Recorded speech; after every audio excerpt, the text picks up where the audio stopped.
오늘 주보에 우리가 좀 낯선 찬양이 있죠. 우리 먼저 이 찬송 같이 한번 배우면서 또 한번 불러보겠습니다.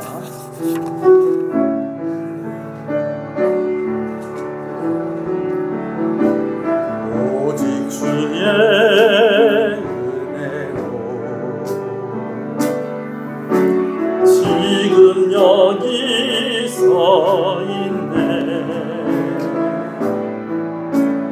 한없는 경배 한없는 찬양 내 영혼 예배 드리네. 나를 위해 이 땅에 오신 주의 은혜 십자가 고통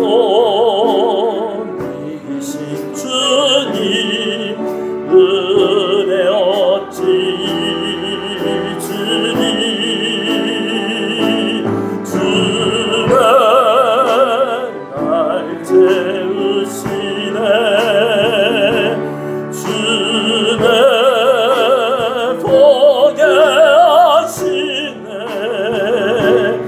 살아가는 동안 은혜로만 살리 십자가 은혜로 주의 날 채우시네. 주의 날 채우시네. 주의 보게 살아가는 동안 은혜로만 살리 십자가 은혜로 주의 날 채우시네. 주의 날 채우시네. 주의 보게 살아가는 동안 은혜로만 살리 십자가 은혜. 이제 우리 다 같이 일어나셔서 기도하시면서 하나님 앞에 예배로 더욱 나아가겠습니다.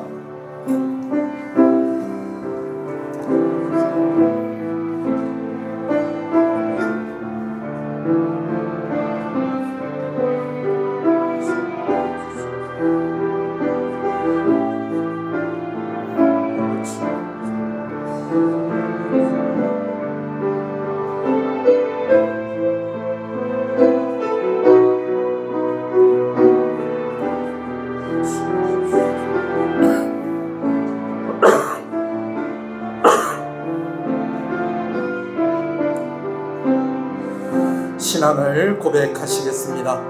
전능하사 천지를 만드신 하나님 아버지를 내가 믿사오며 그 외아들 우리 주 예수 그리스도를 믿사오니 이는 성령으로 잉태하사 동정녀 마리아에게 나시고 본디오 빌라도에게 고난을 받으사 십자가에 못 박혀 죽으시고 장사한 지 사흘 만에 죽은 자 가운데서 다시 살아나시며 하늘에 오르사 전능하신 하나님 우편에 앉아 계시다가 저리로서 산자와 죽은 자를 심판하러 오시리라.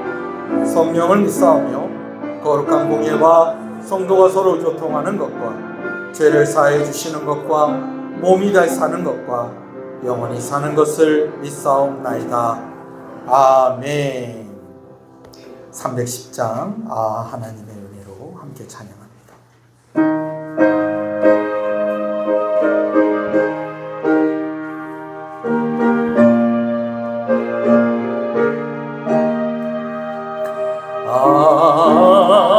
하나님의 은혜로 있을 데 없는가. 왜 구속하여 주는지 난 알 수 없도다. 내가 믿고 또 의지하는 내 모든 형편 잘하는 주님 늘 돌봐주실 것을 나는 확실히 아네. 왜 내게 그새 믿음과 보복은 주셔서 내 맘이 항상 편한지 난 알 수 없도다. 내가 믿고 또 의지하는 내 모든 형편 잘하는 주님 늘 돌봐주실 것을 나는 확실히 아네. 왜 내게 성령 주셔서 내 마음을 감동해. 주 예수 믿게 하는지 난 알 수 없도다. 내가 믿고 또 의지하는 내 모든 형편 아시는 주님 늘 돌봐주실 것을 나는 확실히 아네. 주 언제 강림하실지 오 밤에 온 낮에 도드님 만날 그곳도 난 알 수 없도다. 내가 믿고 또 의지하는 내 모든 형편 잘하는 주님 늘 돌봐주실 것을 나는 확실히 아네. 아멘. 시편 127편 말씀을 교독합니다. 여호와께서 집을 세우지 아니하시면 세우는 자의 수고가 헛되며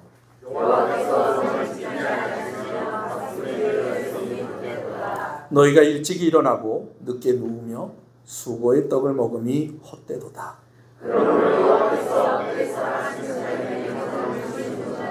보라, 자식들은 여호와의 기업이요 젊은 자의 자식은 장사의 수중에 화살 같으니 그들의 성문에서 그들의 원수와 담판할 때에 수치를 당하지 아니하리로다. 아멘. 앉으시겠습니다. 김인환 집사님 기도 인도하십니다.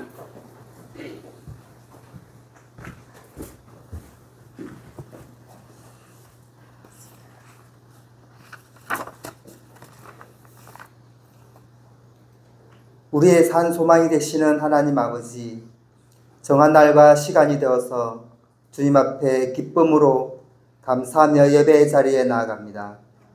지난 한 주간의 삶 속에서 있었던 우리의 죄악과 교만함들은 이 시간 하나님의 한량없으신 은혜로 용서하여 주시고 긍휼을 부어 주시옵소서.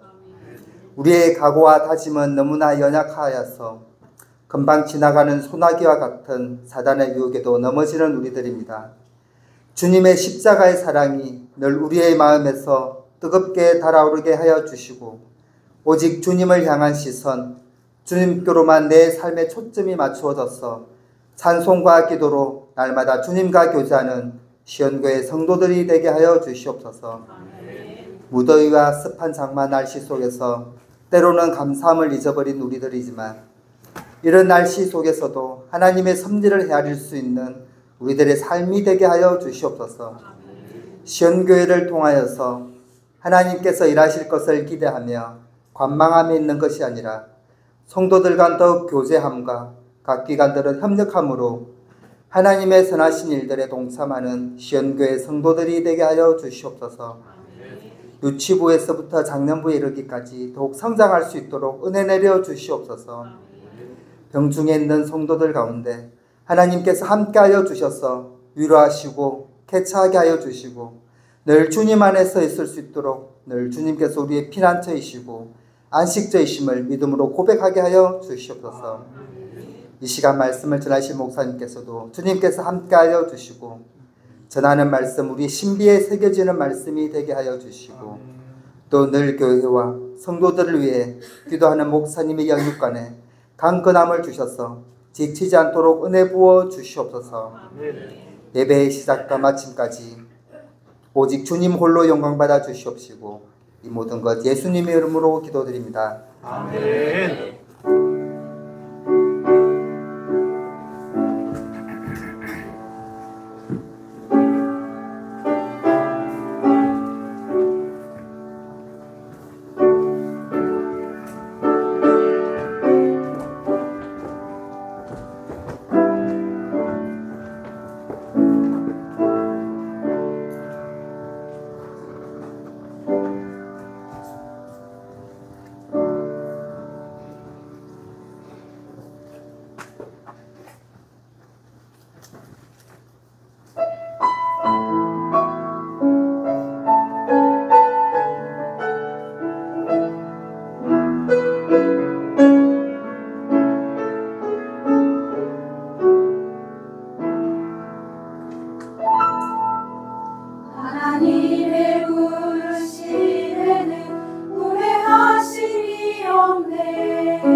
할렐루야.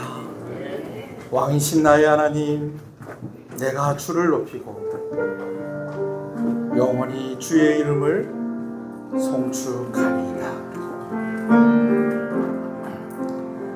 왕이신 나의 하나님, 내가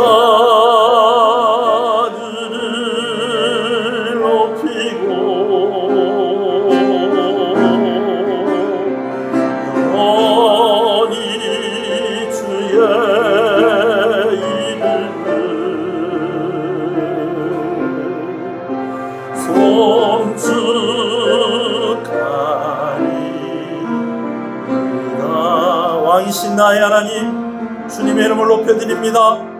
왕이신 나의 하나님, 내가 그를 높이고 영원히 주의 이름을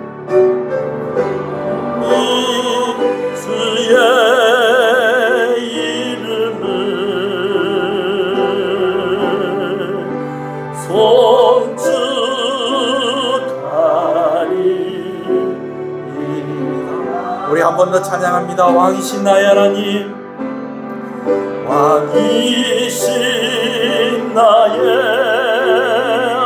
하나님, 내가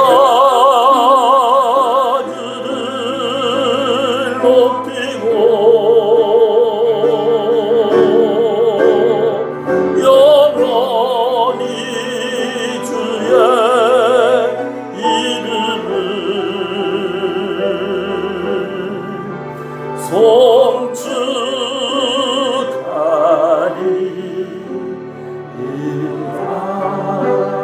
영원히 주의 이름을, 영원히 주의 이름을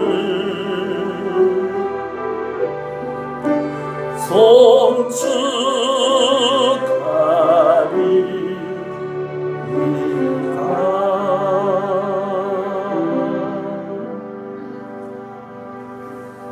할렐루야. 우리 앞뒤 옆 사람 인사하시겠습니다. 잘 오셨습니다. 주 안에서 잘 되고 있습니다. 더 잘 됩니다. 갈수록 잘 됩니다. 반드시 잘 됩니다. 주 안에 있어야 잘 됩니다. 잘 돼도 주 안에 있어야지 됩니다. 할렐루야. 예, 오늘 특별히 우리 낯선 얼굴들이 많이 보입니다. 우리 성도들 가운데 가족들이 또 함께 예배하러 오신 분들이 계십니다. 우리 이미숙 집사님, 우리 형제분들이 좀 오셨어요. 오빠, 작은 오빠, 올케 맞습니까? 순서가 뭐 하여튼 제가 급하게 오더라고요. 우리 한번 환영하시겠습니다. 박수 한번 하겠습니다. 네, 고맙습니다. 너무 감사합니다. 그리고 우리 정유경 권사님 또 가족이 또 오셨습니다. 오늘 오후 예배 때 설교도 하실 건데요. 우리 정영찬 목사님 그리고 사모님 또 오셨습니다. 우리 환영하겠습니다. 감사합니다. 네. 또 일어나서 인사해 주셔서 고맙습니다. 말씀을 같이 함께 보겠습니다. 사도행전 28장 말씀입니다.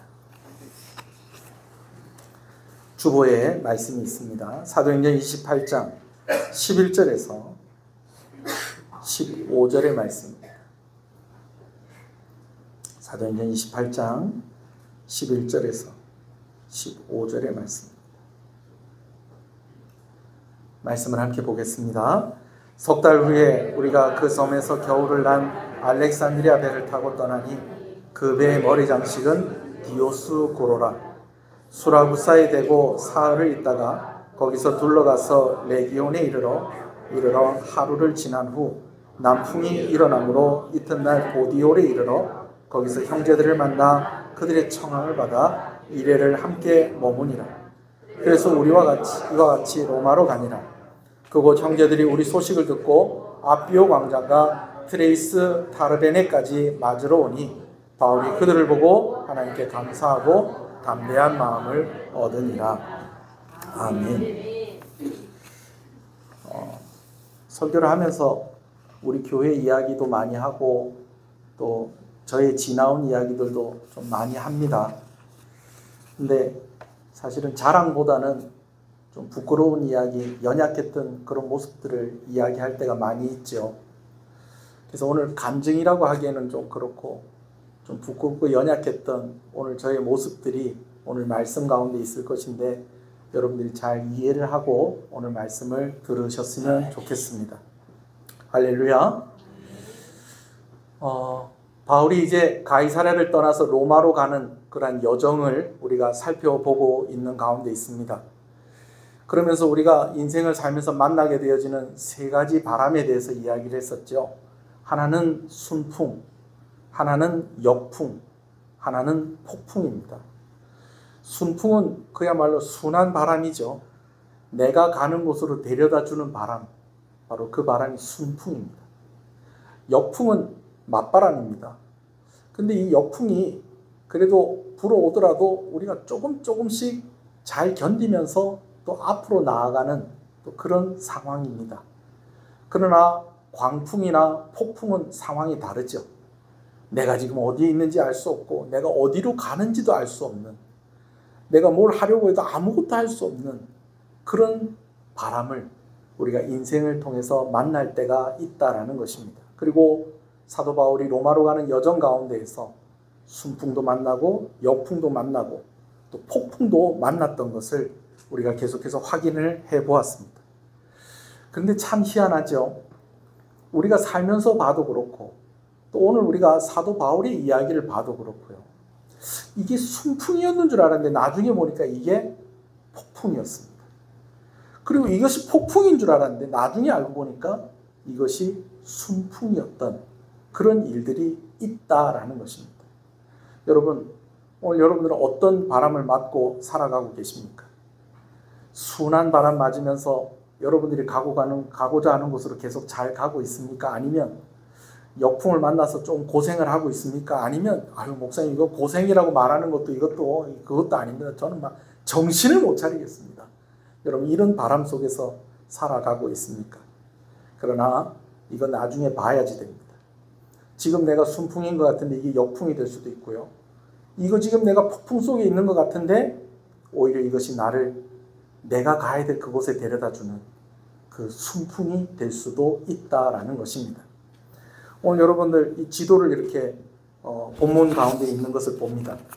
이제 사도 바울이 가이사랴를 떠나서 이제 고생하면서 미항이라는 곳에까지 도착을 했어요. 근데 이제 미항이라는 곳에 계속 머물러 있어야 되는데 사람들의 의견이 미항은 참 아름다운 곳이긴 한데 좀 아쉬움이 많다. 그래서 겨울을 지나기 위해서는 좀 가까운 베닉스 항구로 갔으면 좋겠다 라고 하는 그런 마음을 가지고 배를 움직여서 베닉스로 가는데 무엇을 만나게 됩니까? 유라굴로 광풍을 만나게 되어집니다. 그래서 유라굴로 광풍을 만나다 보니까 이 광풍 속에서 얼마 동안 고생을 하는 거 아니 14일 동안 고생을 하게 되어집니다. 여러분 사람들이 14일 동안 살려고 이것도 해보고 저것도 해보고 다 해볼 수 있는 거 다 해봤다는 겁니다. 그러나 진전이 있었다? 변화가 있었다? 아니요. 진전도 없고 변화도 없었습니다. 14일 내내 별도 보지 못하고 해도 보지 못하는 그런 상황 가운데 있었다는 것입니다. 여러분 배를 타고 가는 사람들이 별도 보지 못하고 해도 보지 못하는 상황이 어떤 상황이라고 그랬습니까? 내가 지금 어디에 있고 어디로 가는지도 모르는 그런 긴박한 상황 가운데에서 그렇게 삶에 대한 소망을 점점 잃어가고 절망 가운데에 있을 때였다라는 것입니다. 여러분 그러는 가운데 하나님께서 사도 바울을 사실은 그 배가 출발할 때는 사도 바울이 그냥 재판을 받으러 가는 죄수에 불과했습니다. 근데 그 사도 바울이 그 배의 정신적인 리더가 되게 하시고 영적인 리더가 되게 하셔서 삶의 소망을 잃고 모든 것들을 다 포기하고 있는 사람들을 이끌기 시작하게 하셨다라는 것입니다. 그러면서 결국은 어떻게 하셨느냐? 멜리데라는 섬에 도착을 하게 하시는데 사도 바울에게 이런 말씀을 주세요. 배는 다 부서지겠지만 이 배 안에 있는 사람은 한 사람도 빠지지 않고 다 어떻게 될 것이다? 살게 될 것이다. 라고 하는 이 약속을 사도 바울에게 주셨습니다. 그리고 사도 바울이 이 약속의 말씀을 사람들에게 전하면서 오히려 그들에게 자, 먹고 좀 힘을 좀 냅시다. 그러면서 먹을 것도 좀 주고 배반하고 도망가려고 잡혀있고 또 그 사람들을 쳐다보면서 미워하고 막 그냥 막 분노하고 있는 사람들의 마음을 풀어주고 여러분 그렇게 하던 사도 바울이 또 그의 말대로 배가 완전히 부서지게 되었지만은 멜리데라는 섬에 이제 276명의 사람들이 한 사람도 빠지지 않고 다 그곳에 상륙해서 살 수 있게 된 것입니다. 할렐루야. 여러분 위기 속에서 구별된 여러분 되시기를 간절히 소원합니다. 사람들이 다 삶의 소망을 잃고 그렇게 살아간다고 하더라도 오늘 주 안에 있는 사람들, 하나님 안에 속한 사람들, 사명을 감당하는 사람들에게는 그러한 능력을 하나님께서 허락하시는 줄로 믿습니다. 사도 바울은 힘들지 않았겠습니까? 같은 배를 타고 있었습니다. 14일 동안 그도 흔들리고 있었고 그도 힘들고 그도 먹지 못하고 있었습니다. 그러나 그에게 구별된 것이 있었는데 그에게 하나님이 함께하고 계셨다는 것입니다. 그랬더니 그가 소망을 주는 사람이 될 수 있었고 그들을 이끌고 힘을 주는 그런 사람이 될 수 있었다라는 것이죠. 그리고 그의 말대로 그냥 그대로 되었습니다. 아멘이십니까? 자, 멜리데라는 섬에 도착을 했는데 도착을 하고 나서 보니까 신기한 일이 두 가지가 있습니다. 한 가지는 어떤 일이냐? 폭풍을 만나서 어디로 갈지 알 수 없는 그런 상황 속에서 도착을 하고 나서 보니까 이 멜리데라는 섬이 로마하고 가까운 섬인 것입니다. 심지어 어떤 배는 로마로 가는 그런 항로 가운데 멜리데를 들렸다가 가는 배들도 있었다라는 것이죠. 여러분 동쪽으로 갈 수도 있고 서쪽으로 갈 수도 있고 남쪽으로 갈 수도 있고 북쪽으로 갈 수도 있는데 이 배가 로마로 가려면 어느 쪽으로 가야 되느냐? 서쪽으로 가야 되는데 이 배가 풍랑을 만나서 어느 쪽으로 가고 있었다는 것입니까? 서쪽으로 가고 있었다는 것입니다. 그러더니 로마와 가까운 그 섬에 그들이 배가 완전히 부서진 상황 가운데서도 한 사람도 죽지 않고 다 무사하게 살 수 있게 되었다는 것이죠. 유대인들에겐 더 신기한 일이 있었습니다. 멜리데라는 섬, 오늘날의 몰타죠. 이 몰타라는 섬의 이름의 뜻이 무엇인지 몰라요. 저도 막 그냥 아무리 찾으려고 해도 이 몰타, 멜리데, 이 섬의 이름이 무슨 뜻인지 알 수가 없는데요. 재밌는 것은요. 가나안 땅에 사는 사람들, 그러니까 히브리 사람들이 멜리데라고 발음하는 말이 있다는 것입니다. 근데 그 멜리데라고 발음하는 그 말이 무슨 뜻인 거 아니? 피난처라는 뜻이라는 것입니다. 할렐루야. 여러분 은혜를 받고 싶어서 교회를 봤더니 교회 이름이 시흥교회입니다. 은혜가 시작되는 교회입니다. 할렐루야. 겨우겨우 목숨을 건져고 살았는데 그 섬 이름을 물어보니까 그 섬 사람들이 자기네 말로 이야기를 하는데 뭐라고 얘기하느냐? 멜리데다라고 이야기하는데 멜리데가 히브리 사람들의 귀에는 뭐라고 들리는 거예요? 피난처라고 들려요. 여러분 이것은 우연이 아니었습니다. 하나님께서 그렇게 인도하신 것이었습니다. 아멘이십니까? 자, 여러분 그런데요. 이 276명이 다 살았어요. 그런데 이 가운데 그 참 중요한 역할을 했었던 사람이 있었다는 거예요. 그 사람이 바로 사도 바울입니다. 사도 바울이 이제 이렇게 이야기한 대로 사람들을 이렇게 마음을 추스리게 하고 또 그들을 격려하고 여러분 그렇게 해서 여기까지 왔습니다. 여러분 그러면은 사도 바울에게 큰 상이 내려져야 되는 것이 마땅하지 않겠습니까? 근데 이 섬에 도착한 사도 바울에게 이제 곧 큰 위기가 닥쳐오게 됩니다. 멜리데 사람들이 참 착한 사람들이에요. 배가 다 부서지고 겨우 목숨을 건진 사람들의 몸을 녹이게 하기 위해서 불을 피워줍니다. 나무 장작들을 가지고 와서 이제 불을 피워주는데 그 불을 피우는 과정에서 사도 바울이 나무를 이렇게 옮기는데 그 옮기던 그 나무에서 독사가 튀어나오더니 사도 바울의 손을 물어버린 것입니다. 제가 지난주에 이 이야기하면서 이런 이야기했어요.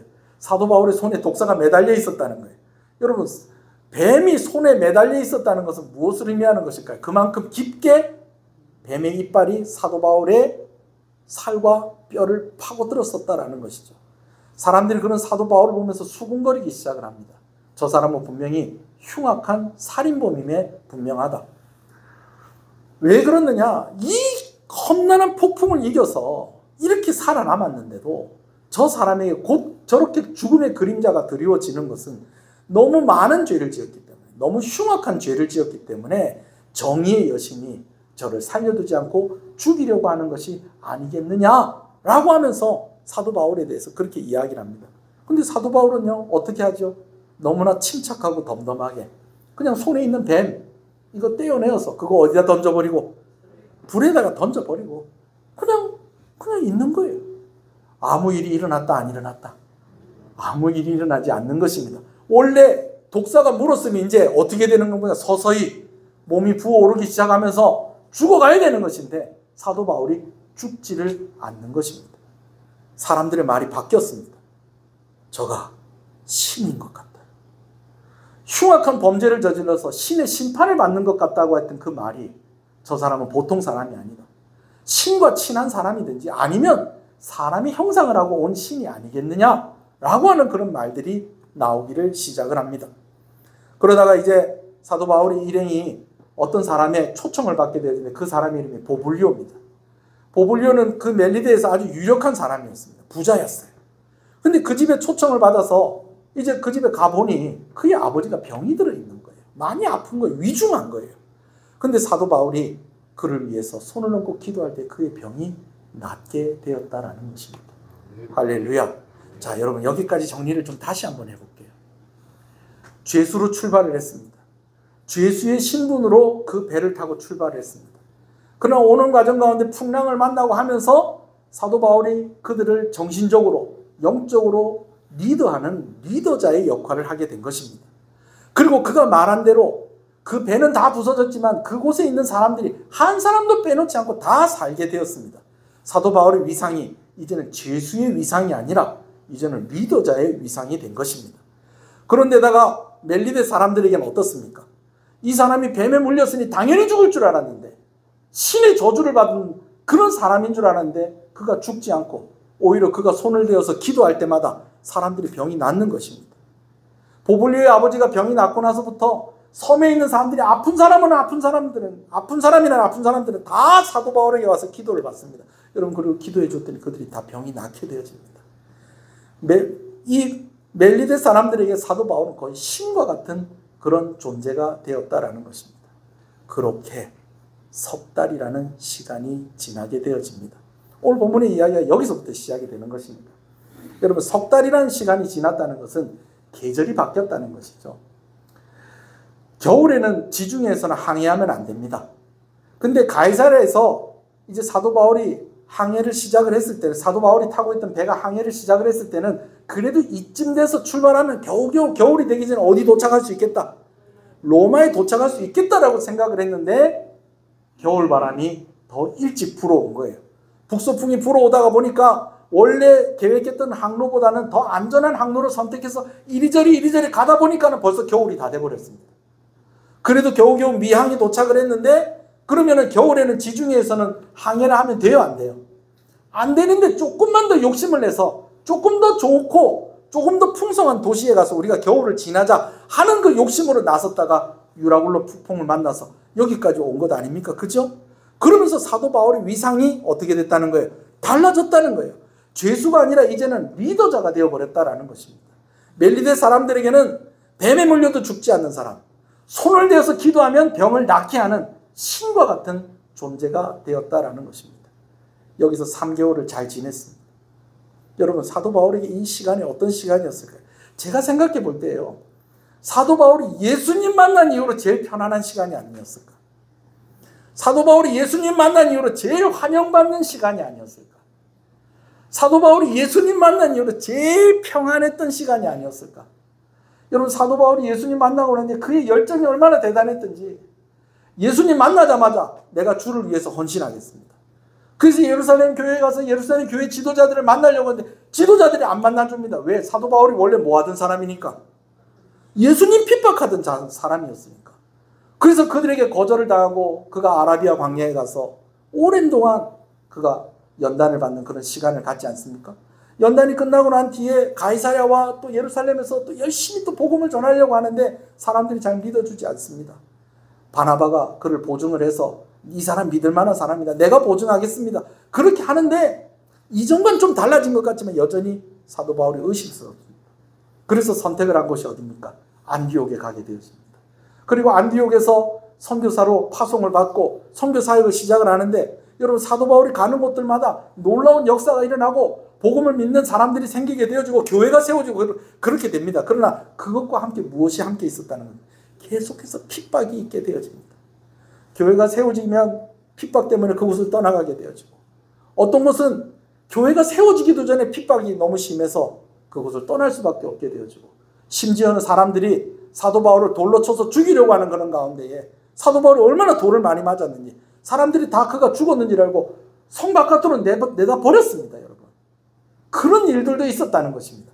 여러분, 그런 일들을 이렇게 생각을 해보면 1차, 2차, 3차 선교 여행 동안 그가 고생했던 일들을 생각하면, 그리고 또 3차 선교를 마치고 예루살렘에 가가지고 이제 선교 보고를 하고 모금이 된 헌금을 전달하는 그런 일을 하고 난 뒤에도 또 사로잡혀가지고 예루살렘에 있는 그 성전에 있던 유대인들에게 이제 죽을 뻔하고, 그리고 또 갇혀가지고 또 로마에 그럼 이거 보고를 받는다고 해야 되는지 뭘 해야 되는지, 이제 로마의 휘하에 총독의 그런 감옥에 갇혀가지고 그렇게 2년 동안 허송세월을 보내고, 여러분 그런 거에 비하면요, 이 멜리데에서의 석 달의 기간은요 사도 바울에게는 꿈 같은 시간이 아니었겠느냐 하는 것입니다. 여러분 얘기를 듣고 보니까 어떻습니까? 그런 것 같죠? 네, 고개를 끄덕끄덕 해보세요. 그런 것 같죠? 진짜 꿈 같은 시간. 예수님 만난 이후로 이렇게 편안한 시간이 있었을까? 이렇게 여유로운 시간이 있었을까? 모두가 다 환영하고 모두가 사도 바울을 칭찬하고 심지어 그를 신적 신과 같은 존재로 여기고 사도 바울의 권위 앞에 머리를 숙이는 그런 시간이 아니었겠느냐라는 것입니다. 그러나 석 달이 지났습니다. 무엇이 끝났다는 겁니까? 겨울이 끝났습니다. 이제 겨울이 끝났으니 이제 어디로 가야 됩니까? 로마로 향해 가야 되는 것입니다. 겨울에는 배를 띄워서 항해를 할 수 없었기 때문에 멜리데 섬에 계속 머물러 있었지만 이제는 이 멜리데 섬을 떠나서 로마로 가야 하는 것입니다. 재밌는 것은 로마로 가는 배가 어디서 온 배냐면 이 알렉산드리아에서 온 배예요. 뭐 여러 곳에 알렉산드리아가 있는데 이 사도 바울이 타고 왔던 그 완전히 다 부서졌던 그 배도 어디서 온 배였습니까? 알렉산드리아에서 온 배였는데 지금 이제 멜리데 섬을 떠날 때에 타고 가는 배도 어디서 온 배? 알렉산드리아에서 온 배.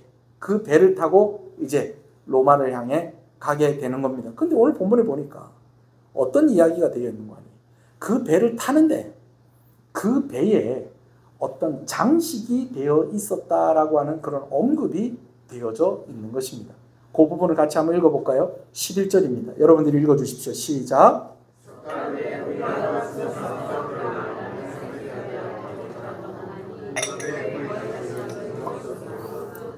그 배에 머리 장식이 뭐가 되어 있었다는 거예요?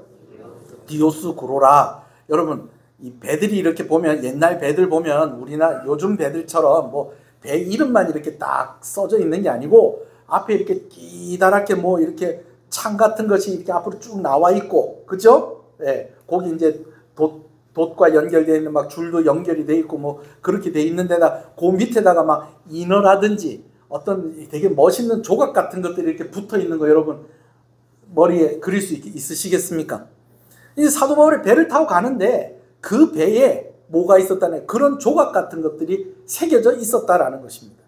근데 그 조각의 이름이 무엇이냐? 디오스 구로라는 그런 조각인데 여러분 이게 뭐냐면요, 로마 사람들과 헬라 사람들이 섬기는 여러 우상과 신들 가운데 쌍둥이입니다. 쌍둥이 신.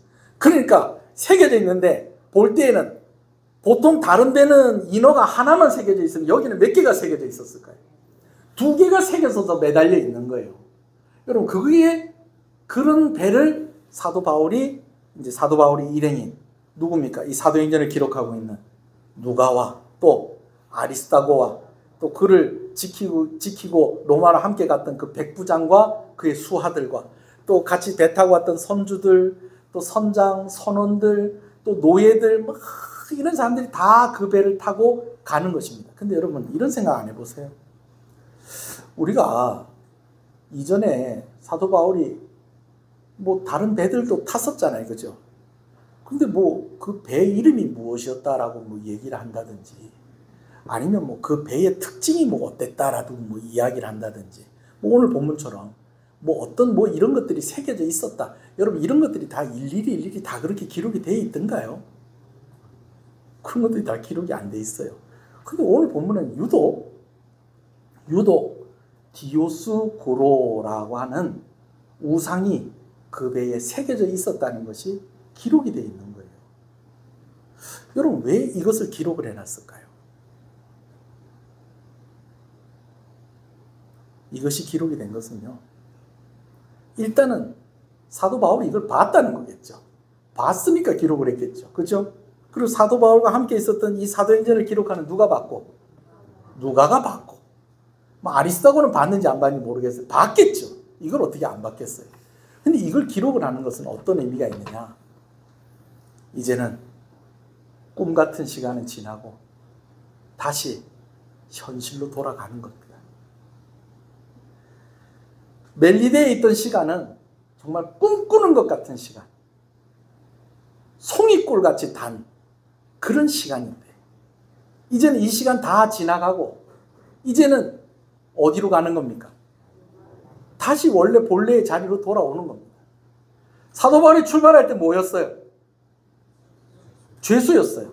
근데 쭉 이렇게 오다가 보니까 사도 바울이 뭐가 됐어요? 이제는 정신적인 리더가 되고 영적인 리더가 되고 멜리데에서는 신과 같은 존재가 되었습니다. 이제는 근데 이것이 다 어떻게 됐다? 끝났다. 이제 이거 끝났다는 거예요. 이제 다시 사도 바울은 무엇으로 돌아가는 것입니까? 죄수로 돌아가는 것입니다. 꿈 같은 멜리데를 떠나서 이제는 어디로 가는 겁니까? 우상이 득실득실하는 황제가 다스리고 있는 로마로 돌아가는 것입니다. 그것을 상징적으로 보여주는 것이 뭐라는 거예요? 바로 이 쌍둥이 신의 우상의 형상이었다라는 것이죠. 자, 그렇다면 여러분, 이러한 모습을 보는 사도 바울의 마음은 어땠을까요? 멜리데 섬을 떠나는 사도 바울의 마음. 로마로 이제 가게 되었구나. 야, 이 멜리데 섬에 있으면서 너무 지겨웠다, 진짜. 와, 여긴 좀 맛있는 것도 없고, 재밌는 것도 없고, 나 진짜 막, 드디어 이제 멜리데 섬을 떠나게 됐구나. 여러분, 이런 마음을 가지고 홀가분하게 배를 탔을까요? 아무래도 조금 좀, 약간 아쉽다. 겨울이 빨리 오더니, 또 빨리 끝나기도 빨리 끝나는구나. 그래도 여기 있을 때 나 대접받고 살았는데, 인정받고 살았는데 나 다시 무엇으로 돌아가는구나. 갇혀있는 그 신세로 돌아가는구나. 여러분 혹시 사도 바울의 마음에 그런 마음이 있지 않았을까요? 그런 마음이 있었을 거라고 추측을 해볼 수 있는 부분이 또 있어요. 우리 15절 말씀을 한번 보십시다. 제가 밑줄을 그어놓고 조금 두꺼운 글씨로 이렇게 해놨죠. 그죠? 자, 그렇지만 15절 처음부터 읽어볼게요. 시작. 그곳 형제들이 우리 소식을 듣고 아비오 광장과 트레이스 타르베네까지 맞으러 오니 바울이 그들을 보고 하나님께 감사하고 담대한 마음을 얻으니. 여러분, 바울이 담대한 마음을 얻었다는 것은 약간 좀 어떤 마음이 있었다는 거예요? 로마로 오기까지 좀 두려운 마음이 있었을 수도 있었다 라는 것을 우리가 추측을 해볼 수가 있어요. 자, 제가 이런 이야기를 하는 것은요, 제가 이런 걸 좀 경험을 했었기 때문에 이런 이야기를 하는 것입니다. 저희 교회가 2004년에 개척을 했습니다. 오늘 2023년이니까 벌써 몇 년 됐죠? 벌써 19년째, 20년째 이렇게 된 겁니다. 그렇죠? 그렇게 된 겁니다. 근데 그때 저희 교회만 개척을 한 게 아니고요. 두 교회가 더 개척을 더 했어요. 하나는 진주에 개척을 했고, 맞죠? 하나는 창원에 개척을 했어요. 하나는 진주에 개척하고, 하나는 창원에 개척하고, 하나는 통영에 개척. 이 세 교회가 개척을 한 거예요. 두 교회는 목사님이시고, 저는 이제 10월 달에 목사 안수받을 강도사였습니다. 제 나이 33살이었고, 두 분 선배 목사님들은 저보다 나이가 많으셨죠. 근데 이런 차이만 있는 게 아니었어요. 이제 개척을 하고 나서 이렇게 딱 보니까, 처음에 이제 진주에 있는 교회를 보니까 그래요. 이 교회는요, 제가 참 진짜 존경하는 목사님이시고, 제가 이미 알고 있었어요. 제가 개척을 하기 전부터. 이 목사님을 알고 있었어요. 근데 이분이 교회를 개척을 하셔서, 이분이 개척을 하시는데 이 남다른 거예요. 처음에 벌써 모일 때부터 성도들이 같이 있어. 그들이 좀 있더니 교회를 짓기 시작을 하시네. 오늘 우리 같이 예배 드리시는 목사님이십니다. 저는 서울에서 개척에서 내려올 때 저하고 제 아내하고 어머니 아버지하고 제 동생 내외하고 6명 그리고 우리 애들 셋. 나중에 이제 우리가 오니까 이제 저희 이모님들 중에서 교회에 안 다니셨던 이모님들이 좀 쉬고 있었던 이모님들이 아이고 우리가 자리라도 채워줘야지 안 되겠나. 그래서 한 분 오시고 두 분 오시고 그러다가 한 분은 중간에 졸업하셨고 그냥 자체적으로 한 분은 지금 권사님 되셔서 여기 앉아 계시고 예배당에 돈도 없고 해가지고 권사님한테 1,000만 원 빌려가지고 보증금 해가지고 월세 30만 원씩 내면서 18평짜리 예배당을 이렇게 구해가지고 그것도 3분의 1은 잘라가지고 그 자른 거에 반은 사무실로 쓰고 반은 교회 주방으로 쓰고 나머지 한 15평쯤 되는 15평도 안 되는 것 같아. 한 그쯤 되는 그런 공간에다가 이제 예배당을 이제 꾸미는데 돈이 없고 막 그렇게 하니까 뭐 어쩌든지 뭐 날 가지고 있는 건 시간밖에 없다. 그래가지고 목수하시는 분한테 우리가 할 수 있는 건 다 남겨두시고 목수님이 하셔야 될 것만 해놓고 가주십시오. 그랬더니 제 말을 알아들으시고 진짜 저렴한 가격에 벽 쳐주시고 문짝 달아주시고 그 다음에 유리창 사무실에서 이제 유아들 혹시 예배드리고 하면 이제 거기서 이제 그 보라고 유리창 이렇게 큰 창 하나 달고 이렇게 하고 페인트 칠도 제가 하고 뭐 할 수 있는 거 제가 다 하고 그러고 나서 이제 뭐 돈이 없으니까 또 제가 개척을 한다니까 사람들이 또 물어봐요. 아이고 교회 개척한다면 예 그럼 뭐 해줄까 그러길래 제가 그때마다 하는 얘기가 의자 하나씩 해주세요. 교회 의자 하나씩 해주세요. 그래서 지금 저 맨 뒤에 있는 의자보다 더 짧은 의자예요. 그때 의자가. 그런 의자를 그 얘기하는 사람들마다 하나씩 받아서 11개 더 채울 수도 없어요. 예배당이 좁아가지고 11개 딱 채우고 강대상도 뭐 일명일식도 없으셨던 분이 인터넷에 제가 강대상 드리겠습니다 그래가지고 그럼 저 주십시오 그래 연락을 했더니 이분이 저 거제대교 앞에서 목회하시는 목사님이시네. 그래서 찾아가가지고 목사님 아이고 어떻게 이렇게 연결이 됩니까? 제가 좀 여기 교회 개척하려고 준비하러 내려온 사람입니다. 그랬더니 목사님 잘 됐네요 그러면서 강대상 하나 사주셔서 강대상하고 피아노는 제가 대학 갈 때 어머니가 사주셨던 그 교회 피아노 그거 갖다 놓고 쓰고 여러분 이러면서 교회 개척을 시작을 했는데 한 분은 벌써 성도들도 좀 있는 것 같고 그 다음에 예배당도 딱 지으면서 막 시작 너무 멋있더라고요. 멋있는 목사님이세요. 그리고 이제 또 창원에 또 갔어요. 창원에 또 개척한 교회가 있는데 거기는 이제 개척 예배를 갔습니다. 개척 예배를 갔더니요. 우리 예배당보다 한 3배는 큰 것 같아. 3배는 큰 데다가요. 여러분 이거는요. 목수가 마감까지 다 했어요. 그래서 우리는 뭔가 이거 좀 애를 쓴 것 같긴 한데 뭔가 좀 아쉽고 좀 그런 그게 있었는데 거기는 가니까 깔끔하게 인테리어 싹 다 돼 있고 예배당도 훤하고요. 예, 훤하고 뭐 좋은 거예요. 그런데다가 거기 막 성도들도 같이 개척하는데 막 했던 성도들이 막 많이 있대요. 여러 있고 심지어 장로님도 한 분 계신다는 거예요. 그러면서 그 목사님이 점심 식사를 대접하면서 장로님 자랑을 얼마나 하시는지. 그래서 장로님도 계시는구나. 우리는 언제쯤 우리 교회는 장로님이 계실까. 막 이런 생각을 하고 있는데 제일 부러운 게 뭐냐면요. 그때 당시에 부산에서 우리 교단에서 제일 큰 교회일 거예요. 아마. 지금도 아마 우리 교단에서 첫 번째 아니면 두 번째로 큰 교회일 거예요. 부산 호산나 교회. 최용준 목사님 설교를 하러 오신 거예요. 물론 우리 교회 개척 예배 드릴 때도 참 훌륭하고 너무 제가 존경하고 내가 너무 좋아하는 목사님들이 오셔서 와서 순서를 맡아주셨는데 가가지고 부산 호산나 교회 최용준 목사님이 앉아 계시니까 뭔가 좀 부럽더라고요. 우리 교회도 저런 분이 오셨으면 참 좋았을 걸. 그런데 나중에는요 우리 교회 와서 설교하신 분이 나중에 총회장 되시고 그렇게 하셨습니다. 네.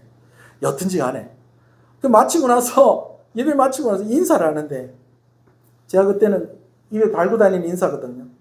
저는 통영에서 개척한 김영철 강도사라고 합니다. 아직 이제 목사 안수는 10월 달에 받으니까 그때까지 강도사였어요.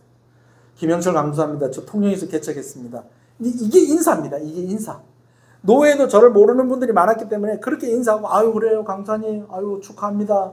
아유 수고하십니다. 애쓰십니다. 막 이렇게 격려를 하는데 그러다 보니까 누구하고도 인사를 하게 됐느냐. 부산 호산나교회 최웅준 목사님 그날 설교하러 오신 그 목사님하고도 인사를 하게 된 겁니다. 그래서 아 목사님 안녕하십니까. 제가 목사님한테 전도학 수업 들었었습니다. 아 그래요. 어디서 목회하십니까? 아 예 제가 통영에서 얼마 전에 개척을 한 김영철 강사라고 합니다. 그래서 여기서 끝을 냈어야 되는데 그 목사님한테 뭐라고 얘기하는 거예요? 목사님 저희 교회 개척할 때는 목사님 못 모셨는데 나중에 저희 교회가 성장해서 건축을 하게 되면 목사님을 꼭 한번 모시고 싶습니다. 제가 그렇게 이야기를 했어요. 이는 입이 방자되지. 그랬더니 이 목사님이 저를 이상한 눈으로 쳐다보는 거예요. 왜 내가 너네 교회 가야 되니? 그런 일이 과연 있을까? 그런 일이 과연 이루어질 수 있을까? 이상한 눈으로 저를 쳐다보는 거예요. 집에 와가지고 부끄럽고 쪽팔리고 내가 왜 그냥 인사만 하고 말지 그런 소리를 왜 했을까? 부러웠던 거예요. 부러웠던 거예요. 여러분 그런데 하나님은 은혜를 주셨어요. 그 예배당이 꽉 차더라고요. 네. 좁기도 했지만 성도 17명만 앉아도 앉을 데가 없어. 20명도 안 되는데도 예배당이 꽉 차는. 여러분 그때도 같이 함께 계셨던 분이 여기 계세요. 아직도 계세요. 너무 감사해요. 우리 권사님 되시고 장로님 되시고 그렇게 됐어요. 그때는 예배당이 좁으니까요. 그만큼만 와도 예배당이 꽉 차고요. 거기다가 지금보다 더 젊으실 때니까 제가 또 설교하면 또 아멘이 또 얼마나 무동찬지 한번 해볼까요? 할렐루야. 아멘. 여러분 이 정도가 아닙니다. 할렐루야 그러면 아멘 하면서 막 예배당이 막 들썩들썩 했습니다. 여러분. 예? 거기다가 주일학교 애들은요 많이 올 땐 30명까지 왔어요. 여러분 저 식당에 애들 30명 있다고 생각을 한번 해보세요. 우리 교회 식당 있죠. 그거보다 더 좁았어요. 우리 예배당이. 그런 공간에 애들 30명 버글버글 한다고 생각 정신 하나도 없습니다. 벌써 주일날에 오전에 주일학교 예배 드리고 나면 벌써 다 지쳐가지고 막 그래도 너무 감사한 거예요. 왜? 사람들이 모이니까. 첫 해가 지나고 둘째 해가 됐는데 하나님께서 사택을 주셨어요. 사택을.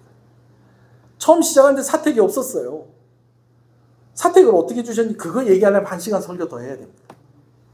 근데 어떻게 사택을 주셨어요. 서울에서 내려와가지고 제 짐은 싹 다 교회 사무실에다가 넣어놓고 나머지 살림들은 어디에다 다 쟁겨놓고 우리 집에서 쓰던 냉장고 어디 냉장고 되고 교회 냉장고 되고 우리 집 밥통 어디 밥통 되고 교회 밥통 되고 뭐 이렇게 하면서 이렇게 다 나눠가지고 달랑 몸하고 장로 하나 하고 그렇게 해가지고 저희 어머니 아버지 집에 방이 3개 있거든요. 그래서 그 아파트에 방 한 칸에 들어가가지고 우리 이제 5 식구 이제 다 거기서 자면서 이제 생활을 했었어요. 좋았어요. 근데 하나님께서 은혜를 주셔서 사택을 주시는데 어머니 아버지 사시는 그 바로 위층을 사택으로 주시는 거예요. 나중에 그 사택을 팔았거든요. 팔 때의 절반 가격으로 그 사택을 샀습니다. 뭐 물론 옛날 같으면 아멘 했겠지만 뭐 남 얘기도 아닌데 뭐 그리 좀 이렇게 너무 시큰둥하게 들으시는 것 같아요. 네. 그때 사택이 생겼다는 건요. 이건 진짜 이건 말로도 할 수 없는 일. 만나기만 하면 사택이 생긴 이야기 했었습니다. 제가. 저하고 제 아내하고 신혼 때부터 진짜 좁은 집에만 살다 보니까 넓은 집에 사는 게 소원이었는데 아이고야 어머니 아버지 집에 방 한 칸에 거기서 모여서 살던 집이 똑같은 구조에 바로 위층에 있는 집에서 살게 되니까 얼마나 좋죠. 옛날에 제가 서울에 살 때는요. 집이 얼마나 좁은지 어떤 집은요. 샤워하려면 변기에 앉아서 샤워를 해야 돼. 어떤 집은요. 냉장고에서 반찬을 꺼내면 이상하게 꺼내야 돼요. 어떻게 되냐면 냉장고 문을 닫고 이쪽으로 가서 냉장고 문을 열고 반찬 꺼내고 냉장고 문 닫고 그러고 나서 상위에 올리고 그리고 또 냉장고 문 이렇게 지나서 또 닫고 열었다가 또 반찬 꺼내고 또 닫고 또 왜? 냉장고 문을 열면 벽에 다 부엌이 너무 좁아가지고 넓은 집에 사는 게 소원이었어요. 우리가 가지고 있는 살림 그 집에 다 옮겨놔도 방이 2개가 남아. 마루는 텅텅 비어있어. 이야, 이런 집에. 그래가지고 집사람하고 저하고 둘이서, 야, 이거 우리 집은 아닌데, 이거 교회 집인데, 교회 건데, 와, 집 사는 사람들 마음을 이해를 하겠다. 우리 1년 동안 여기 살림 아무것도 사놓지 말고 우리 그냥 이 벽 보고 살자. 벽. 훤하게 비어있는 벽을 보고 살자. 전에는 그런 벽이 없었어요. 뭐가 많이 쌓여있고 뭐가 다 덮여있고 그러다 보니까 이런 집에 우리 한번 참 잘 살아보자. 그래가지고 사택이 생겼어요. 그러고 난 뒤에 얼마 안 있어서 어떤 권사님 한 분이, 다른 교회 다니시는 권사님인데, 스스로 우리 교회 오시면 오늘부터 제가 이 교회 열심히 다니겠습니다. 그러더니 새벽기도 나오시고 그러는 거예요. 와, 귀하다. 근데 이 권사님이 딱 한 달 다니시더니 저를 찾아오시는데, 목사님, 교회를 옮기겠습니다. 왜 그러세요, 권사님? 뭐 문제가 있습니까? 내가 새벽기도를 나오려고 그러는데 그 시간에 버스도 안 다니고 걸어오자니 그렇고, 근데 교회 차가 없네요. 그래서 교회 차가 있는 교회로 가겠습니다. 그들은 갔어요. 그래서 교회 차 샀어요.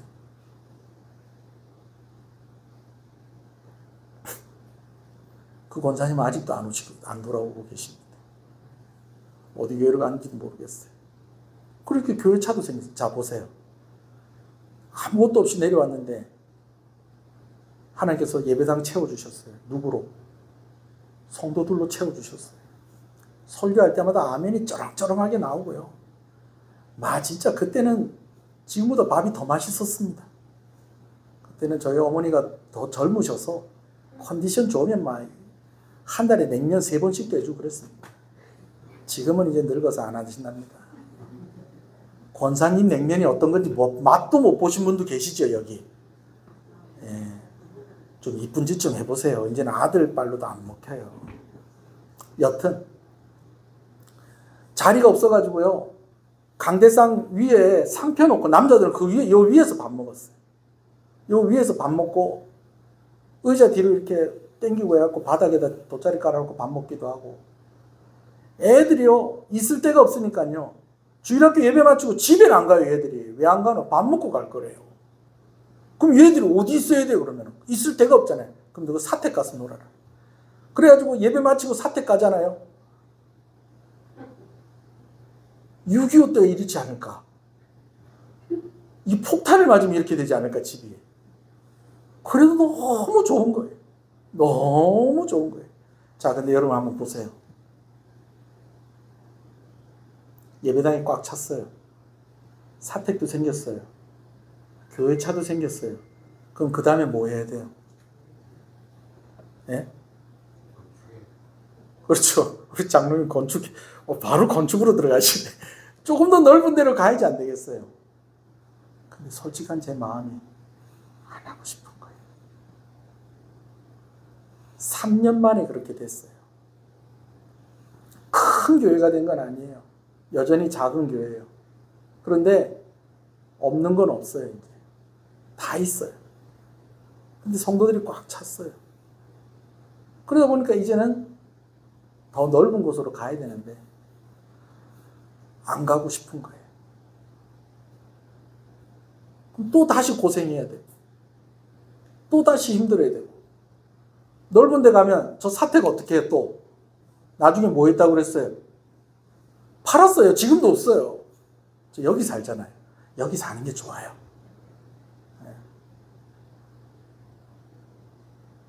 사택도 없어져야 돼요. 제일 두려운 것은 제가 좀 더 넓은 곳으로 가자고 했을 때 이렇게 지지해주고 이렇게 함께하는 성도들이 부담스러워하고, 또 그 부담스러워하는 것 때문에 교회가 마음이 나누어지고, 또 그들 가운데 또 떠나는 사람도 있고, 내가 이거 감당할 자신이 없는 거예요. 싫은 거예요. 여러분, 때로는 그래요. 우리를 머뭇거리게 하는 것이 계속 힘들기 때문에 머뭇거리게 될 때도 있는데, 어쩔 때는요 잠깐 쉬면은요 그게 더 머뭇거리게 될 수 있는 이유가 될 수 있다는 거예요. 달리기도 계속 달려가면 오히려 마라톤 선수들이 그렇게 얘기하더라고요. 가다가 쉬면 더 힘들대요. 계속 가는 게 낫대요. 근데 잠깐 쉬어버리고요. 그 쉬는 맛을 알아버리면요. 다시 못 일어나는 거예요. 대체 그래서 뭐 저 혼자 고생해서 그렇게 된 거겠어요? 다 하나님이 하신 일이죠. 할렐루야. 하나님이 다 하셔서 여기까지 오게 하셨는데 이제 드디어 그 사택에서 딱 1년 살았어요. 1년. 딱 1년 살았어요. 1년. 여보, 우리 진짜 여기서 정말 이거 우리 건 아니지만 교회 거지만 우리 그래도 여기서 우리 좀 벽 보면서, 훤한 벽 보면서 우리 좀 살아보자. 요만큼 쪼가리로 바다도 보였어요. 바다 뷰에 화장실 2개. 우와.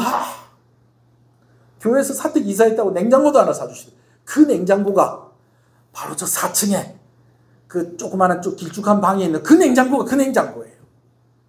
그래, 양문형 냉장고도 우리 생겼다 이제. 그러면서 그런데 마음에 부담을 주시기를, 이제는 좀 쉬었냐?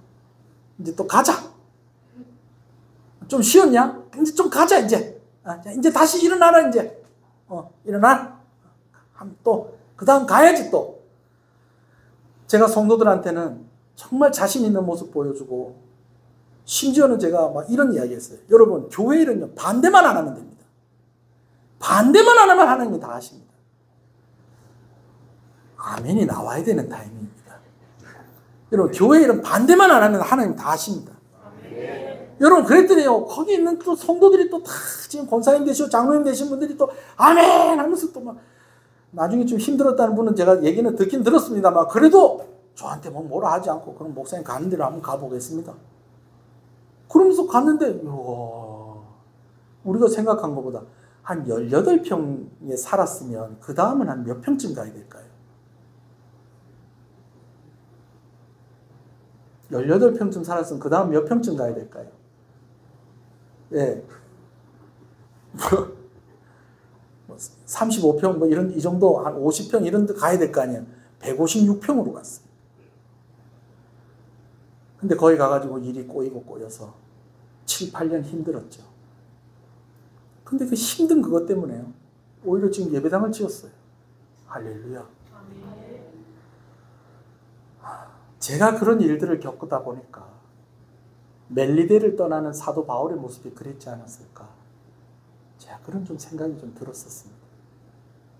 그럼 사도 바울이 저 같은 그런 생각을 가졌을까요? 아유, 멜리데 있으니까 참 좋던데, 나는 멜리데 섬의 음식이 딱 내 입에 맞는데, 어딜 가나 환영받고 어디 가나 인정받고 핍박 없는 곳에서 마음껏 복음 전하고, 아이 멜리데 좋은데 여기 계속 머물러 있을 수는 없나? 근데 머물러 있을 수는 없어요. 왜? 그가 가지 않으면 사도 바울 대신에 그를 이송을 하는, 책임을 져야 되는 율리오가 책임을 져야 되고, 또 그가 가지 않으면 하나님이 그를 통해 하시고자 하는 일들이 막히는 거예요. 그래서 사도 바울이 그 배를 타고 가는데 마침 그 배의 뱃머리에 무엇이 새겨져 있더라? 무엇이 새겨져 있더라? 디오스구로라가 새겨져 있더라는 거예요. 저같이 마음 약한 사람은 그거 보면서 아우, 내가 다시 힘든 일 하러 가네. 내가 또 어려운 일 가운데 있게 되네. 아우, 이제 행복 끝, 고난 시작인가? 저 같은 마음은 그런 마음을 가졌겠지만 사도 바울은 그러지 않았을 것 같아요. 좀 두려운 마음도 있었겠죠. 좀 안 하면은 안 하고 싶은 마음도 좀 있었겠죠. 예수님 기도 따라 했을지도 모르죠. 이 잔을 내게서 거두어 주십시오. 이랬을지도 모르죠. 그러나 그 배를 타면서 사도 바울은 어떤 마음을 가졌을까? 하나님, 주의 길을 가겠습니다. 꿈 같은 이곳을 떠나서 여기 잘 쉬었습니다, 하나님. 그래도 하나님께서 저에게 이런 휴가를 주셨네요. 3달 잘 쉬었습니다. 이제 저놈의 우상을 깨버리러 제가 가겠습니다. 로마로 가겠습니다. 하나님, 저는 힘없는 거 아시죠? 하나님, 힘 주셔야 됩니다. 하나님, 제가 좀 편하게 있다 보니까 제 마음 좀 느슨해진 것 같습니다. 하나님 위로해 주시고 힘 주셔야 됩니다. 로마에 간다고 제가 미리 편지 써놓은 지가 2년이 지났습니다. 3년째 되는 때인데 이제 늦게 가는데도 제가 늦게 가는 이것이 늦은 것이 되지 않게 해주십시오. 기다린 만큼 활 시위를 오랫동안 당긴 만큼 화살이 멀리 나가는 것처럼 제가 로마 가서 멋지게 사역하게 해주십시오. 사도 바울은 이런 마음을 가지고 그 배를 탔을 것 같아요. 제가 이렇게 이야기하는 것은요, 그냥 추측으로만 하는 이야기가 아니라 저와 여러분들이 그런 마음을 가지고 살았으면 좋겠다는 것입니다. 할렐루야. 오래간만에 멜리데에서 가진 시간은 달콤한 꿀 같은 시간이었습니다. 달콤한 꿈을 꾸는 시간 같았습니다. 그러나 그는 다시 고난의 자리로 나아갑니다. 그랬더니 하나님께서요, 가는 길에서 남풍을 불게 하셔서 그 항해가 순적하게 해주시고, 그리고 나중엔요, 어디까지 가냐면요, 아까 이 지도를 보면서 얘기를 하려다가 얘기가 끊어졌네요. 자, 보세요. 지도를 보면 맨 처음에 몰타 밑에 가로로 해서 멜리데라고 적혀 있는 겁니다. 이 멜리데에서 출발해서 어디에 도착하죠? 예, 시라쿠사. 오늘 본문에는 수라구사라고 되어 있죠. 여기에 가서 며칠을 기다립니까? 3일을 기다립니다. 3일 동안 기다렸다가 이제 어디로 가느냐? 레기온이라는 곳에 갑니다. 여러분, 이 레기온은 이 로마 본토입니다. 본토. 그리고 이 본토에서 무엇을 만나서? 남풍을 만나서 휘리리릭 해가지고 하루 만에 어디까지 가느냐? 보디올까지 갑니다. 그리고 보디올에서 일주일을 머물어요. 왜 보디올에서 일주일을 머무냐면 여기서부터는 배 타고 안 가고 육로로 가는 거예요. 그러니까 이제 이 100명의 군인들도 정비를 할 필요가 있고, 또 죄수들이나 뭐 이런 사람들도 로마로 계속 가야 될 죄수들, 그리고 그냥 여기서 또 다른 곳으로 보내야 될 죄수들, 이렇게 구별하고 뭐 이러는 일들이 있어야 되기 때문에 일주일을 머문 거예요. 근데 일주일 머무는 동안 사도 바울을 누가 찾아오냐면 오늘 본문에 형제들이다라고 하는 사람입니다. 오늘 또 마침 또 우리 교회 형제분들이 또 이렇게 오셨어. 근데 이는 육신의 형제들이 아니고 이미 로마 본토에서 예수님을 믿고 있었던 사람들이 사도 바울을 만나러 온 거예요. 2년 동안 감옥에 갇혀 있으면서 그들에게 가겠다고 편지 쏘는 지가 벌써 3년째가 돼가고 있는데 이미 로마에는 예수 믿는 사람들이 교회를 세워가고 있더라는 것입니다. 그러더니 로마에 가까우면 가까울수록 이제 나중에는 어디까지 가느냐? 아비오 광장과 아까 새 여관, 호텔이라고 합시다. 호텔이라고. 우리나라 말로 여관이라고 하면 좀 약간 어감이 좀 안 좋은 것 같아. 이 큰 숙박업소가 있는 그 거대한 도시까지 로마에 거의 다 왔을 때에는 더 많은 성도들이 와서 사도 바울을 맞이합니다. 근데 그 모습을 보고 사도 바울이 하나님께 감사하고 그가 무엇을 얻었다는 것입니까? 담대한 마음을 얻었다라는 것이죠. 여러분, 제가 오늘 말씀을 나누면서 제가 여러분들에게 가장 하고 싶은 말이 이 부분입니다. 이렇게 돌이켜보니까 고생을 좀 하긴 한 것 같아요. 고생을 좀 하긴 한 것 같아요. 근데 재밌는 것은요, 그때 제가 그 최홍준 목사님 만나서 교회 건축하고 나면 목사님 모시겠습니다 그랬잖아요. 그죠? 그분이 오셨을까요? 안 오셨을까요? 왔다 가셨습니다. 그래서 주일날 오셔갖고 오전 예배, 오후 예배 인도해 주시고요. 그날 오셔가지고 교회 등록하셔가지고 두 가정이 안수집사가 되고 권사가 되고 그랬습니다. 얼마 전에 최홍준 목사님 만났는데 아쉽게도 저를 못 알아보시더라고요. 목사님 섭섭하더라고요. 지지난주에 만났었는데. 목사님 통영에 김영철 목사님 너 그래? 그럼 목사님 그래 생각난다. 지금도 잘하고 있지? 제가 그 소리 듣길 바랬는데 목사님 나이가 드셨구나. 워낙 넓은 데로 다니시다 보니까 우리 교회 오신 건 생각도 안 나는. 그러나 우리 교회는 꿈이 이루어진, 목사가 말한 것이 이루어진 순간이었습니다. 여러분, 근데 그거보다 더 대단한 것은요, 제가 오늘 진짜 여러분들이 하고 싶은 말은, 제가 고생도 했습니다만 그러니까 다 하나님 주신 은혜고, 힘들다고 많이 울었어요. 하기 싫다고 많이 울었어요. 하나님, 그럼 좀 몇 년 더 있다 하면 안 되겠습니까? 집사는 고생 많이 했는데 좀 횡하게 한 2, 3년만 더 살면 안 되겠습니까? 근데 그걸 허락을 안 해주시더래요. 바로 그냥 딱 거의 1년도 못 살았어요. 한 8개월 그 사택에서 살고 바로 그 전세 놓고 그거 가지고 그냥 바로 공사 시작하게 하시고, 그리고 그 상가교회에서 7, 8년 힘들게 있다가 결국은 그 팔고요. 사택도 팔고 뭐 힘들게 하다가 오히려 막 땅 사가지고 예배당 짓고요. 여기까지 오는 과정 가운데 그렇게 유별나게, 저는 참 유난스러운 사람 같아요.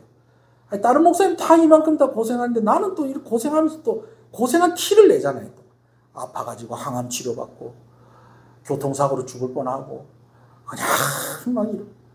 여러분, 그런데요, 이게 후회가 안 돼요. 왜 그런지 아세요? 여러분들이 저와 지금 함께하고 있어요. 사도 바울이 멜리데를 떠나면서 요만큼도 아쉬움이 없었을까요? 왜 아쉬움이 없었겠어요? 로마에 와서 도착을 해보니 이미 그곳에 예수 믿는 사람들이 있는 거예요. 그리고 그들이 사도 바울을 기다리고 있었던 거예요. 핍박과 어려움만 사도 바울을 기다리고 있었던 것이 아니라 그곳에 이미 예수 믿는 사람들이 사도 바울의 말씀을 기다리고 있었고, 그가 로마에 속히 와서 내가 당신들 꼭 만나고 싶습니다라고 하는 그 약속을 지키기를 기다리고 계셨고, 그 일을 하나님이 이루어 가고 계셨다는 것입니다. 할렐루야. 우리 한번 같이 기도하십시다. 오늘 말씀 생각하면서 첫 번째 기도하고 싶은 것은요, 우리가 가야 할 길은요, 평안한 길이 아니라 바른 길이어야 된다는 것입니다. 여러분, 착하게 살자라는 게 아니에요. 하나님이 함께 하시는 그 길 가는 것이 오늘 우리의 목적이 되어야 된다는 것입니다. 편하게 멜리데가 좋죠. 인정받고 사랑받고 환영받고 편안하고. 여러분, 그런데 다시 그 배를 타야 되는 거예요. 우상이 새겨져 있는 그 배를 타고 핍박이 기다리고 있는, 앞으로 어떻게 될지 알 수 없는 그 자리로 가야 되는 거예요. 왜냐하면 그 길이 사도 바울이 가야 되는 길이었기 때문입니다. 여러분, 오늘 저와 여러분들도 하나님과 함께하는 길을 선택하기를 간절히 소원합니다. 여러분, 그 길이 무조건 다 힘든 건 아닙니다. 여러분, 하나님께서 다 각자에게 감당할 수 있을 만큼의 짐을 지어주시고요, 그리고 그거 다 감당하게 하십니다. 그래서 오늘 우리가 기도하고 싶은 것은, 하나님, 내가 평안한 길을 가는, 꿈길 같은 길을 가는 것이 아니라 그 길이 어떤 길이든지 하나님과 함께 가는 그 길을 가게 하시고, 두렵고 떨리고 자신 없고 그래서 가기 싫은 우리의 마음을 하나님 불쌍히 여겨주시고, 감사한 마음, 사도 바울에게 주셨던 그 감사한 마음, 담대한 마음 나에게도 주시옵소서. 이 기도의 제목 가지고 한번 먼저 기도하시겠습니다. 주님의 이름을 부릅니다. 주여, 주여.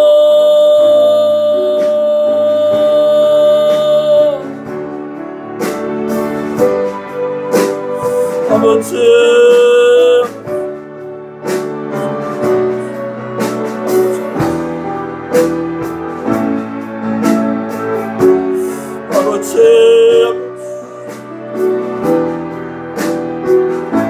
두렵고 떨리고 자신 없고 그래서 가기 싫은 우리의 마음을 하나님 불쌍히 여겨주시옵소서.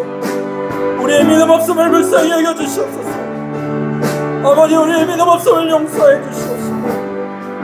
아버지, 지를 겁먹고 하나님이 다 알아서 우리에게 감당하게 하시고 이기게 하시고 그 길을 가게 하신 것인데, 그저 주저앉아서 망설이고 있는 우리의 발걸음이 되지 아니하도록 하나님 우리에게 믿음을 더하여 주시옵소서. 우리 한 번 더 기도할 때에 우리가 또 한 번 더 기도하기를 원하는 것은, 우리 교회가 그런 교회가 되게 해주시기를 우리 한번 기도하시겠습니다. 잠깐 흔들리다가도 하나님 따라가는 용기를 하나님께서 허락해 주시고, 우리 교회가 힘들고 어려운 상황 가운데서도 하나님 이 지역의 영적인 리더가 되는 교회가 되게 해주십시오. 생명의 역사가 일어나는 교회가 되게 해주십시오. 고생하고 힘들 것 두려워하는 것이 아니고 하나님과 함께하는 그 일을 기뻐하는 교회가 되게 하여 주시옵소서. 이번 주에 성경학교가 시작이 되어집니다. 여러분 성경학교 가운데 축복해 주시고 다음 세대가 행복한 교회가 되게 하여 주시옵소서. 중고등부와 우리 청년부 수련을 위해서도 여러분 기도해 주시고 교회를 위해서 기도해 주실 때 저와 우리 장로님과 우리 성도님들을 위해서 여러분 기도해 주시길 바랍니다. 한 번 더 주님의 이름을 부릅니다. 주여 주여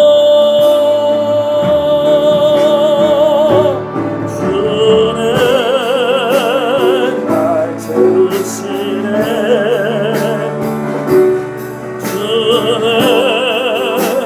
보게 하시네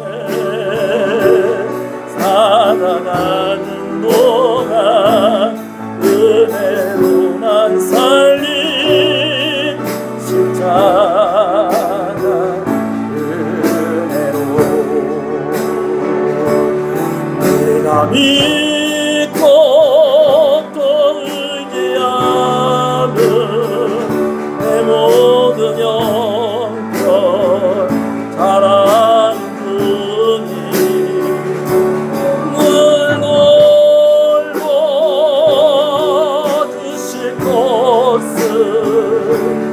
나는 어찌리 아네 내가 믿고 또 의지하는 내 모든 형편 잘하는 주님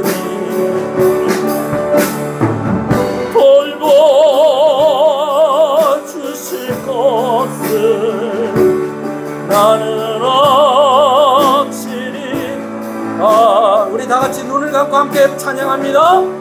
내가 믿고 또 의지한 내 모든 형편 잘하는 주님 하나님 그렇습니다. 늘 돌보아 주실 것을 늘 돌보아 주실 것을 나는 확실히 아네 내가 믿고 또 의지하는 내 모든 형편 하나님이 다 하십니다. 늘 돌보아 주실 것을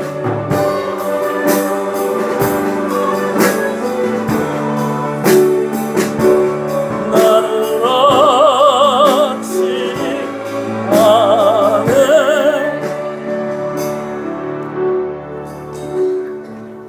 여러분 우리 좀 눈을 뜨시고요. 우리 옆 사람한테 좀 이렇게 얘기해 주십시오. 꿈꾸는 거 끝난 거 아닙니다. 우리 계속 꿈꾸는 겁니다. 하나님과 함께하면 계속 꿈꾸는 거 되는 것입니다. 할렐루야.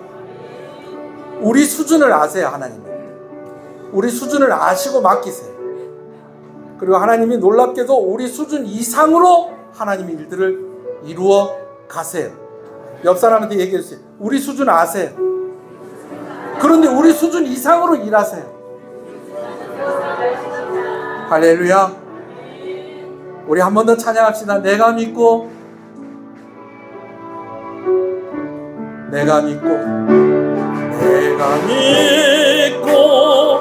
또 의지하는 내 모든 형편 잘하는 주님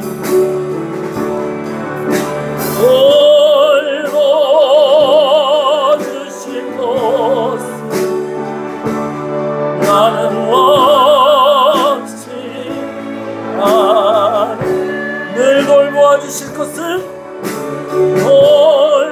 돌보아 주실 것을 나는 확실히 아네. 하나님 감사합니다. 오늘 우리에게 이 말씀을 주셔서 감사합니다. 사도 바울이 꿈 같은 시간을 뒤로 하고 이제는 힘들고 험하고 어렵고 고난만 가득한 시간으로 간 것이 아니었습니다. 그는 멜리데에 있을 때도 하나님과 함께하고 있었고 멜리데를 떠날 때도 하나님과 함께하고 있었습니다. 물론 그 마음 가운데 조금의 흔들림도 없지는 않았을 것입니다. 분명히 있었을 것입니다. 그러나 그의 발걸음은 하나님과 함께하는 그곳을 향하고 있었습니다. 오늘 우리도 그러하기를 바랍니다. 하나님, 오히려 조금 편안했던 그 시간을 가지는 것이 다시 힘을 내는 것이 더 힘든 시간일 때가 있는 것을 압니다. 우리가 잠깐 멈춰졌었던 것들을 다시 시작하는 것이 얼마나 힘들고 어렵습니까? 기도도 그렇고 예배도 그렇고 전도하는 것도 그렇고 성경을 읽는 것도 그렇고 신앙생활뿐만 아니라 다른 것들도 얼마나 멈추었다가 다시 시작하는 것이 얼마나 어렵습니까? 한국교회가 이러한 것들과 싸우고 있습니다. 넉넉히 이기는 교회들이 되게 해주시고 그런 회복들이 일어나는 교회들이 되게 해주시고 우리 교회와 우리 성도들이 되게 하여 주시옵소서. 꿈꾸는 것이 끝난 것이 아니라 하나님과 함께하면 하나님이 늘 돌보아 주실 것을 내가 확실히 안다라고 날마다 고백하며 하나님께 감사하고 담대한 마음으로 살아가는 성도들이 되게 하시고 그런 교회가 되게 하여 주시옵소서. 특별히 다음 세대를 위해서 기도합니다. 이번 주에 여름 성경학교가 있습니다. 교사들이 하루에 한 끼씩 금식하면서 준비하고 있습니다.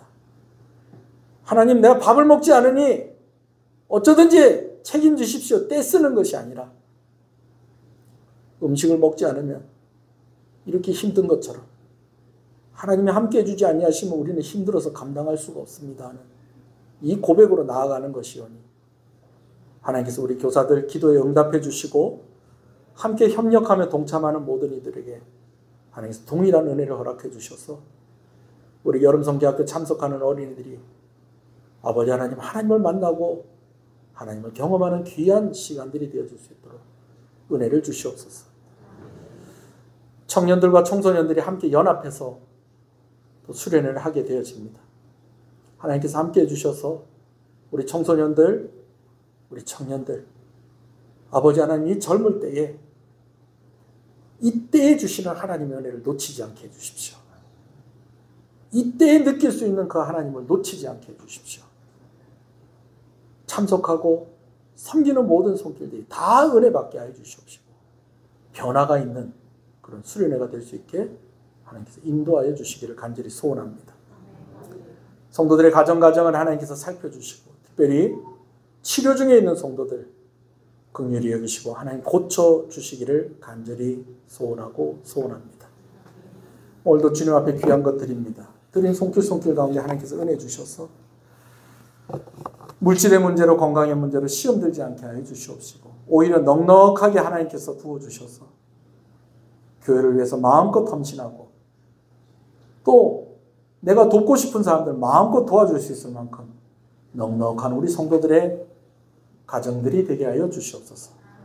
사업터 가운데 은혜를 허락하여 주시옵소서. 직장에서 인정받고 사랑받게 하시고 오늘 사도 바울이 그 배를 탔기 때문에 그 배에 있는 사람들이 다 살 수 있었던 것처럼 우리 성도들 때문에 먹고 사는 사람들이 많아지게 하여 주시옵소서.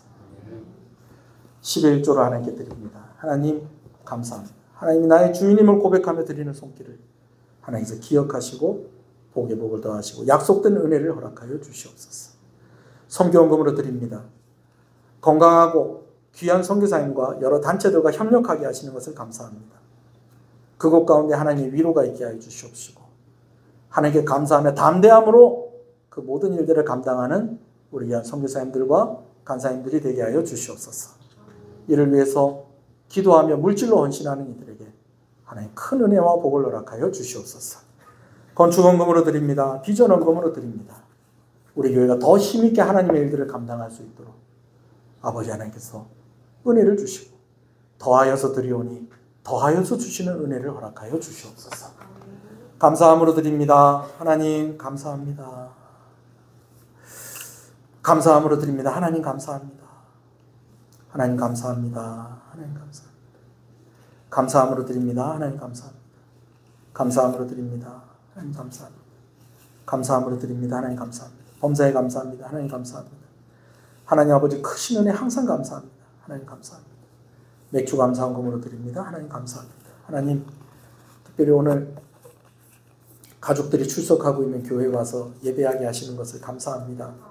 오늘 이 은혜를 두 가정 가운데 허락해 주셨는데 이 가정이 정말로 바울과 함께 배를 타고 있었던 사람들이 한 사람도 빼놓지 않고 276명 모두 다 살았던 것처럼 이 가정에 속한 모든 이들에게 복음의 능력이 나타나게 하시고 예수 믿고 구원받는 역사가 일어나게 하여 주시옵소서. 사역을 하는 귀한 가정도 있사오니 하나님께서 귀한 목사님과 사모님과 또 그 자녀들에게 은혜와 복을 부어주시기를 간절히 소원합니다. 이후에 교제할 때에도 하나님께서 풍성한 은혜 가운데 있게 하여 주시옵소서. 생일을 감사해서 귀한 것들입니다. 이희성 권사님 하나님 감사합니다. 우리 권사님 이 땅 가운데 태어나게 하시고 우리가 이 권사님 때문에 배부르게 하시고 우리 권사님 때문에 웃게 하시고 우리 권사님 때문에 살아가게 하시고 함께하게 하시는 것을 감사합니다. 강건함을 허락해 주셔서 더 건강하게 해주시고 행복한 마음으로 하루하루를 살아갈 수 있도록 하나님께서 은혜 주시기를 간절히 소원합니다.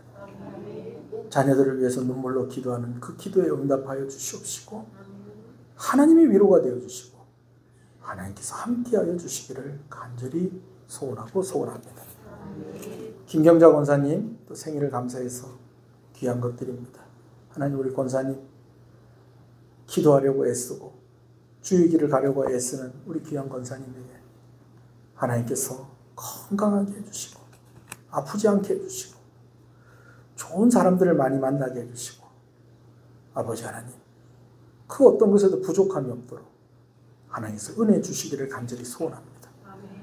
멀리 떨어져 있는 자녀들을 위해서 기도할 때마다 좋은 소식이 들려오게 하여 주시옵시고 아버지 하나님 권사님을 통해서 교회가 더욱더 든든히 세워져 가고 위로받는 역사가 더 많이 일어나게 하여 주시옵소서. 복의 복을 더하여 주시옵소서.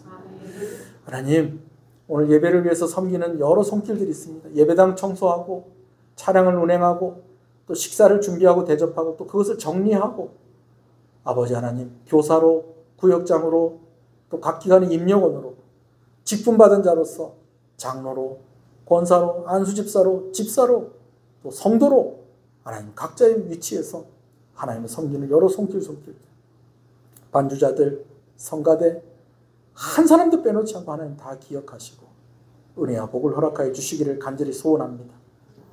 우리 교회가 정말 하나님 보시기에 기쁜 교회가 되게 하여 주시옵소서. 성경이 말하는 그런 교회가 될 수 있도록 말씀으로 우리의 갈 길을 제시하여 주시고 또 그렇게 살아가는 성도들이 되게 하여 주시옵소서. 이 지역을 불쌍히 여겨 주시옵소서. 이 나라를 불쌍히 여겨 주시옵소서. 교회들이 힘을 내고 회복되어지게 하여 주시옵소서. 군복무 중에 있는 아들들에게 하나님 은혜를 더하여 주시옵소서. 특별한 기도의 제목과 소원함을 가지고 있는 성도들의 기도에 하나님의 특별하신 헤아림이 있기를 간절히 소원하오며 주 예수 그리스도 이름으로 기도합니다. 아멘. 지금은 우리 주 예수 그리스도의 은혜와 하나님 아버지의 사랑하심과 성령님의 감화감동 위로교통 충만하시는 역사가 이제로부터 영원토록 함께 있을지어다. 아멘.